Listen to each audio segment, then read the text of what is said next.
Hello बच्चों, आइए प्रश्न को पढ़ते हैं। व्यंजक x जोड़ y का घात 4 घटाओ x घटाओ y का घात 4 का विस्तार कीजिए और इस विस्तार की सहायता से 3 जोड़ रूट 5 का घात 4 घटाओ 3 घटाओ रूट 5 का घात 4 का मान ज्ञात कीजिए। तो बच्चों, इसके लिए हमारे पास क्या मुख्य अवधारणा है, ये देखें। मुख्य अवधारणा की सहायता से हम अपने दिए हुए प्रश्न को हल करेंगे। मुख्य अवधारणा, सबसे पहला, द्विपद प्रमेय का विस्तार। द्विपद प्रमेय का विस्तार। बच्चों, हमारे पास x जोड़ y का घात n द्विपद प्रमेय, ये n सी शून्य, x का घात n सी शून्य, x का घात n घटाओ 1 y, n सी 1, सॉरी n सी 1, x का घात n माइनस 1, n सी 2, x का घात n घटाओ 2 y का घात 2, n सी 3, x का घात n घटाओ 3 y का घात 3, n सी 4, x का घात n घटाओ 4 y का घात 4 डॉट डॉट डॉट n सी n y का घात n, इसे कहते हैं समीकरण 1। तथा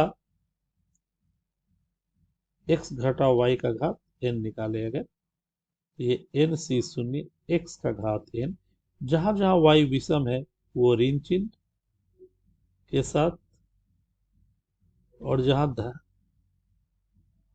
जहां सम संख्या है घात के रूप में वहां धन चिन्ह।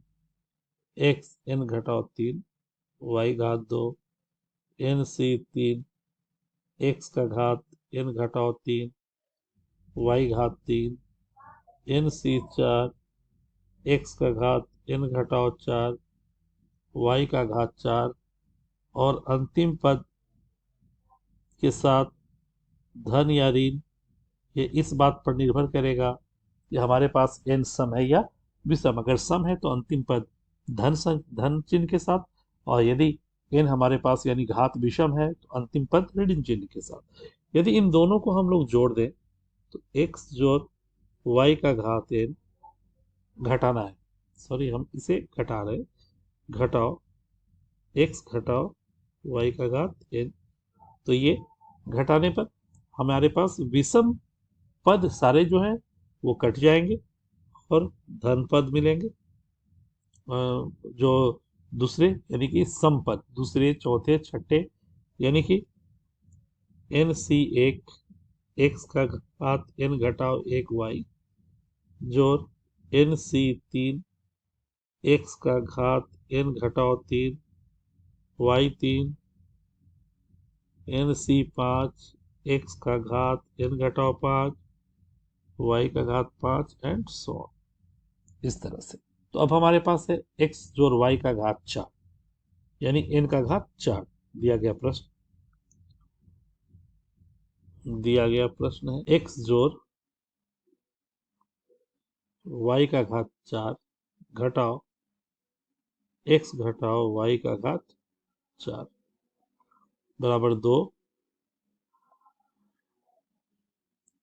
4 सी 1 x का घात 3 y जोड़ 4 सी 3 x y का घात 3, यानी पहला पद, तीसरा पद और पांचवा पद ये कट जाएंगे, बचेगा दूसरा पद और चौथा पद। इस आधार पर हमारे पास जो प्रश्न है, 3 जोड़ रूट 5 का घात 4, 3 जोड़